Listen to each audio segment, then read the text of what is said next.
What's going on, everybody? Black Rage here again with another exclusive video, and I'm, of course, coming to you live.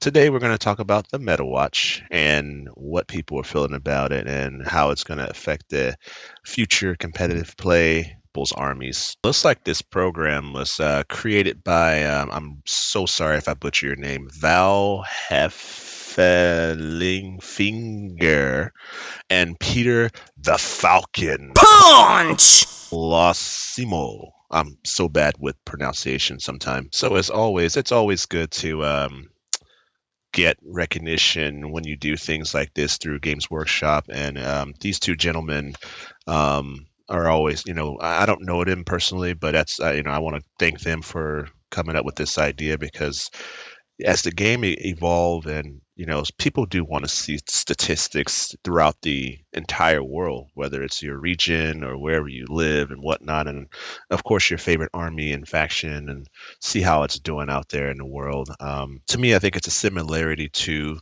the League of Legends champion pick pool. If you guys play League of Legends, I do.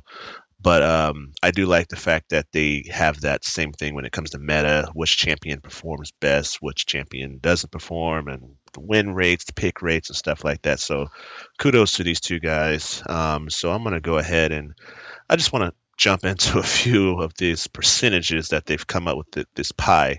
So as it looks, of course, the Imperium is on the top with a 54.8%. We have Chaos coming in at 18.1%, and the Xenos, believe it or not, are at 27.1%.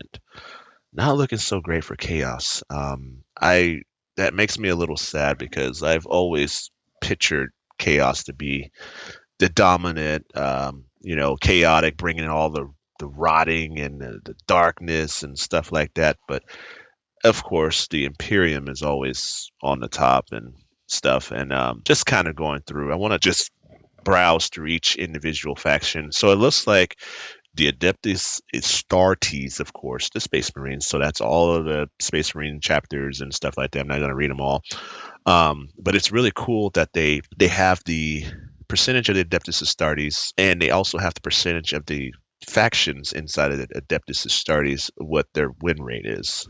And I think that's really cool, because you can really get in there and check out how these armies are doing. So just, it looks like, I will read a couple. Actually, I lied. Sorry, guys.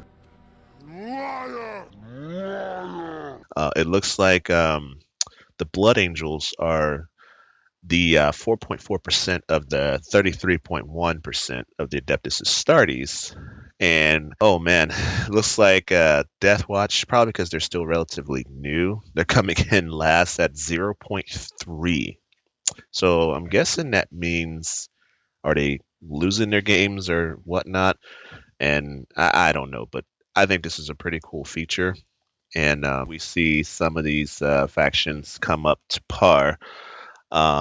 But that's the Imperium side. I'm sure you guys can probably go on their website and check that out. I'm also going to check the Xenos side here.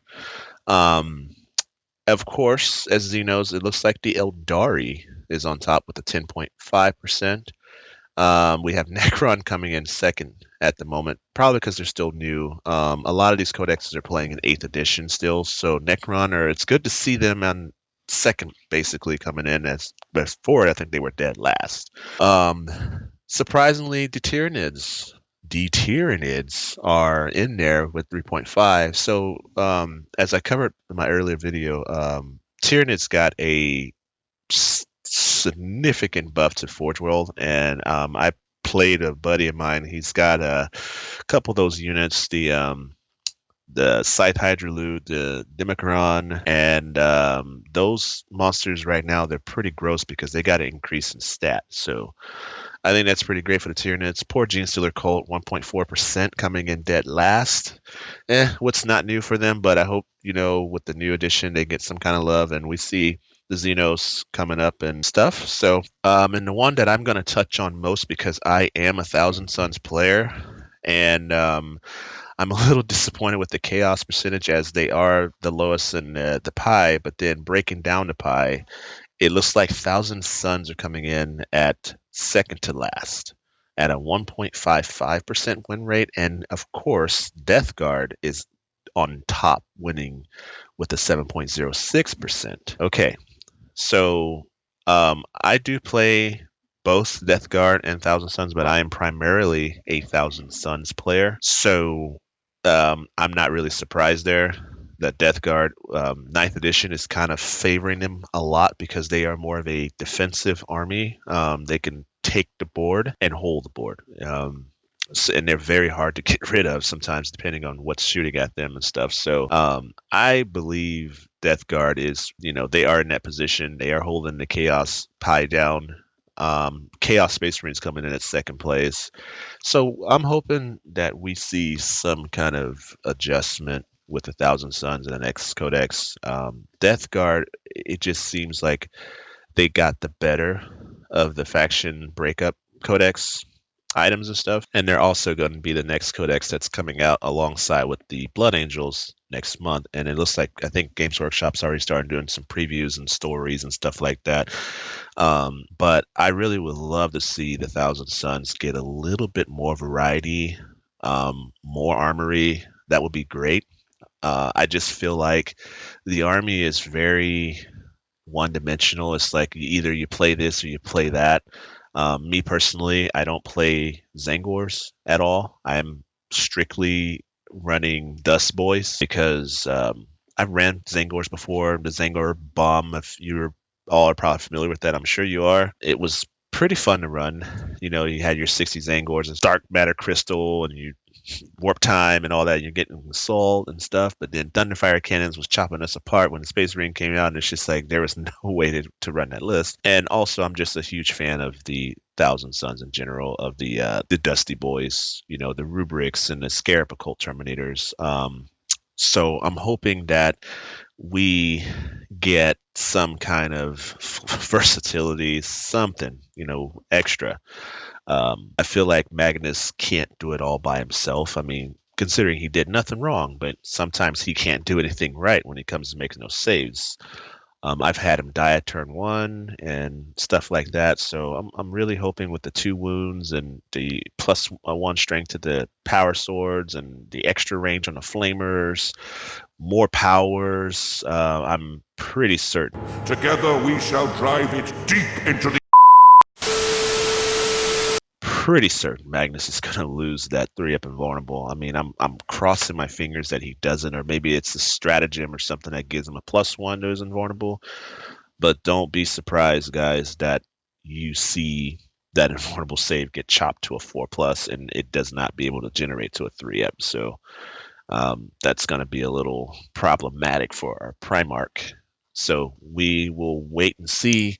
Another thing I want to say is just waiting on the Death Guard Codex to come out. Not saying that, I have the army, but I would like to see some of the rules they're going to do for the Death Guard, meaning like some of the psychic powers, some of the resiliency. My biggest one probably is Mortarion. I want to see what they're going to do with him. I want to know if they're going to give him the Gaskell and the Satan treatment. Will it be he can only take 6 wounds per phase? That would make the Primarchs a little bit more survivable, I think. But as of right now, the Primarch problem, if you're not Rabuti Gilliman, you get blown off the table turn 1 sometimes if you don't go first. I've been a victim of that. I've seen my buddy plays Sisters. He got shot off the table turn 1. So, it's one of those things where, hopefully we get something that's good in a sense. So that's it, guys. Nothing too crazy on this. GW has it on their site. You can go check it out. But yeah, I would love to see our Thousand Suns get out of that second to last bracket. Hopefully, with the new book, we will see some kind of improvements and whatnot. And I would love to cover that more in depth. So don't forget to quick like and subscribe, guys. I always say quick, it's funny, but don't forget to click the like and subscribe button, please. I'll keep making these contents. It's been a little bit busy, so I've been a little bit slow, but just bear with me, and I will kick out more videos and stuff. I promise. Getting my upgrade kit and stuff, camera and mic, so it's gonna be fun. I enjoy making these videos, and yeah. So thank you guys, and have a great day.